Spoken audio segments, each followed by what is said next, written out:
Hola, hola, soy Melissa y bienvenidos a mi blog La Buena Opinión.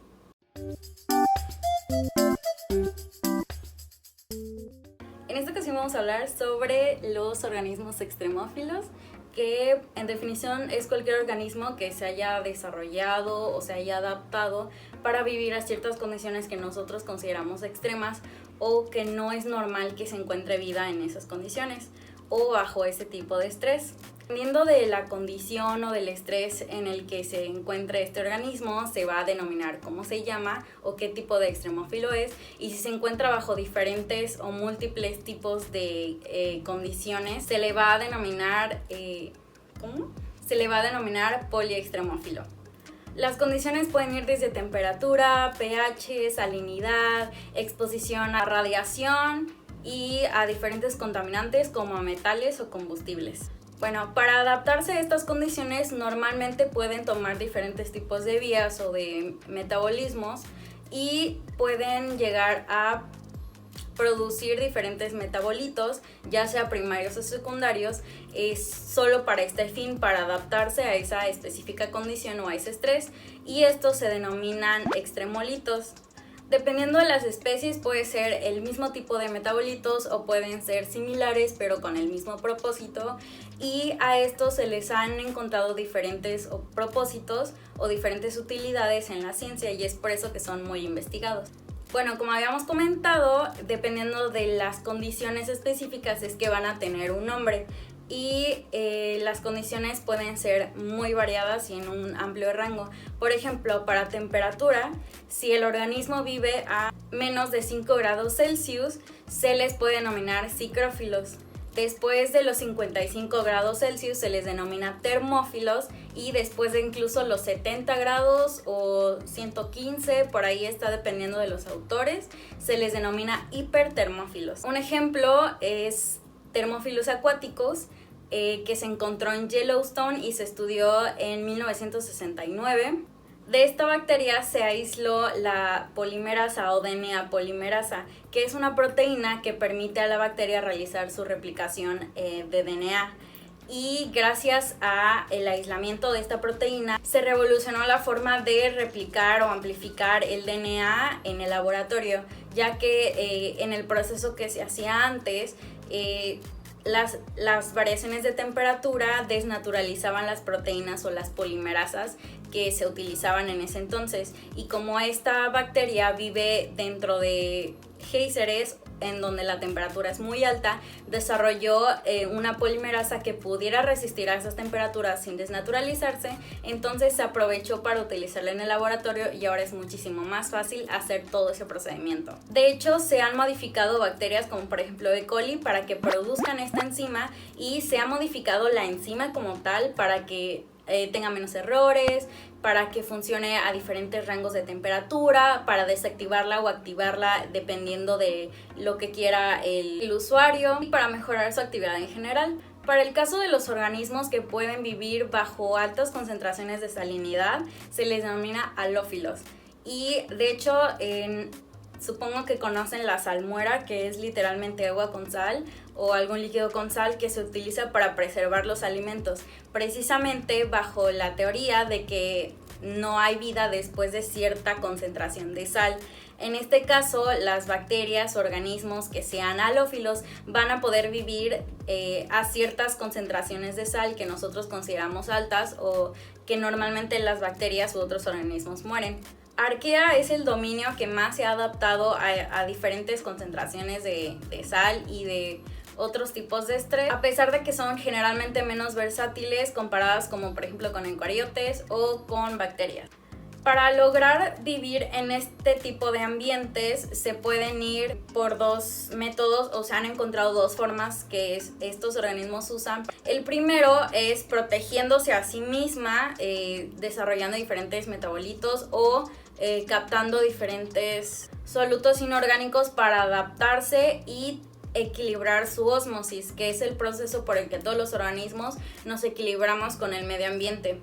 También hay algunas que liberan otras sustancias o metabolitos que neutralizan esa salinidad o esa acidez o esa condición para que puedan crear como un área o un espacio en el que va a residir el organismo, y ese espacio ya va a estar neutralizado, por ejemplo, a altas salinidades. Un ejemplo de esto es Halopherax volcani, que es un alga que se encuentra normalmente en el Mar Muerto, que es conocido por tener grandes concentraciones de sal, me parece que como en un 32%. Entonces esta alga se ha adaptado para vivir ahí, y de hecho se han realizado estudios para saber cómo se adapta y si esas condiciones las podría tener en Marte. También en el Mar Muerto se han encontrado grandes poblaciones de halovirus que también sobreviven a estas condiciones de sal. Y por ejemplo, el alga verde Dunaliella salina es el eucariote reportado, o que yo sé, que más ha alcanzado a adaptarse a una concentración alta de salinidad, que es a 25% de cloruro de sodio. También están los organismos que resisten a la radiación y se llaman radioresistentes, y puede ser a diferentes tipos de radiación, rayos X, rayos gamma o rayos ultravioleta. Dependiendo de la radiación y de la concentración de esta es que se van a generar diferentes daños al DNA y se pueden inducir lesiones mutagénicas. Entonces estos organismos han desarrollado la capacidad de proteger su DNA y las proteínas para poder resistir. Bacillus subtilis es un ejemplo. Se ha encontrado en el suelo y contaminando comida. No es patógeno para los humanos, pero resiste grandes cantidades de VR, y también precisamente por lo mismo se ha encontrado en la magnetosfera.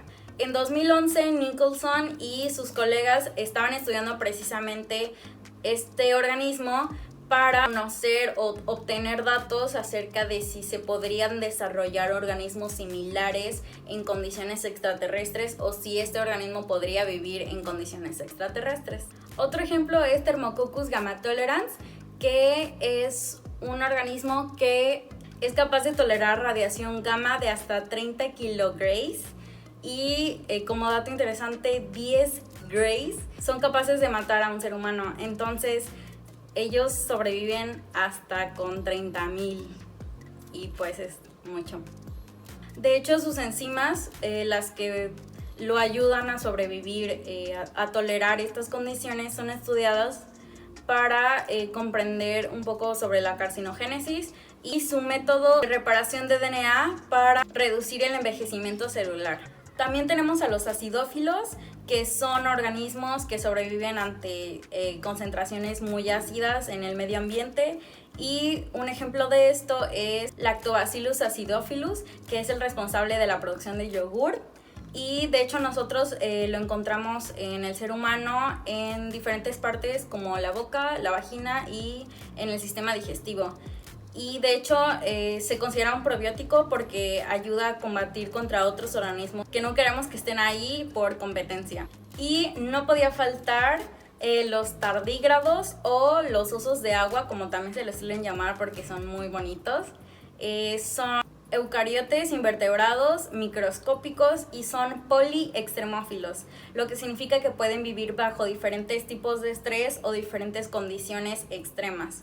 De hecho, ellos se inducen hacia un estado latente o un estado inactivo en donde no están muertos, pero es tan lento su metabolismo que pueden resistir, como por ejemplo las esporas de ciertos hongos, y resisten a diferentes concentraciones de radiación, resisten a temperaturas altas o bajas. De hecho, para bajas es a menos 272 grados Celsius, que es casi llegando al cero absoluto, y temperaturas de hasta 151 grados Celsius, que es pasando la temperatura de ebullición del agua. También pueden estar en lugares muy secos porque son resistentes a la deshidratación extrema y resisten presiones de hasta 6,000 atmósferas. Y aunado a esto, en estado activo, no en su estado latente, resisten también a altas y bajas temperaturas y a también altas dosis de radiación. Estos se encuentran, como ya había dicho, son microscópicos y se encuentran en lugares húmedos, o de hecho también en el océano, en agua dulce, y normalmente se encuentran abundantemente en las capas de humedad que se le forman a los helechos y a otras plantas que viven en lugares húmedos. Y de hecho están en casi todos lados. Entonces se consideran como los animales más resistentes del mundo. Ahora, es muy importante el estudio de estos extremófilos debido a que queremos saber cómo resisten estas condiciones y si nosotros podemos obtener esos metabolitos que les había dicho, proteínas como enzimas u otros metabolitos, para poder nosotros utilizarlos en la industria. Un ejemplo muy grande de este es la ectoína, que se han realizado estudios para que se produzcan en otros organismos como bacterias, que resulta mucho más fácil, o levaduras, y se utilizan ampliamente en la industria. Esta proteína se ha encontrado usos como de protección de moléculas, de biomoléculas, y el rango de protección va desde la desnaturalización o inactivación por altas temperaturas, por bajas temperaturas, por deshidratación y por el daño oxidativo por el estrés. También se ha demostrado que reducen la muerte celular apoptóica inducida, que inhiben la agregación y neurotoxicidad de la beta-amiloide en el Alzheimer, que estabilizan células, por ejemplo, en el caso de E. coli, al momento de deshidratarlas para su almacenamiento. Y también tienen diferentes efectos en la protección de la piel, como por ejemplo la inhibición de la producción de ceramidas inducidas por rayos UV. Entonces, muchas de estas proteínas o metabolitos se han estudiado precisamente para saber cuáles serían sus usos en diferentes áreas. Y este es un muy buen ejemplo de que con una sola proteína podemos tener protección a diferentes macromoléculas y se pueden usar incluso en enfermedades como es el Alzheimer o el cáncer. Entonces, es muy importante hacer investigación para conocerlas, conocer cómo se desarrollan y cómo se adaptan estos organismos, porque no solo son bacterias, ya vimos que hay también plantas, vimos que hay, por ejemplo, los tardígrados, que son animales, algas, y que son varias o muy amplias las áreas en las que se pueden desarrollar estos organismos y en las condiciones en las que se pueden desarrollar. Entonces está muy interesante y vale la pena buscar más. Esto fue todo. Recuerden que tengo el blog escrito en labuenaopinion.com por si buscan referencias o por si quieren hacer la tarea y quieren citarlo para no citar un video de YouTube. Entonces espero que les haya gustado la información, que busquen un poquito más porque hay muchísimos otros organismos, muchísimas otras proteínas y enzimas que se han adaptado de estos para el uso científico y para el uso, por ejemplo, les hablaba yo del yogur y para producción, por ejemplo, de cerveza y de alimentos, entre otros. Entonces busquen información. Gracias, soy Melissa y esto fue La Buena Opinión.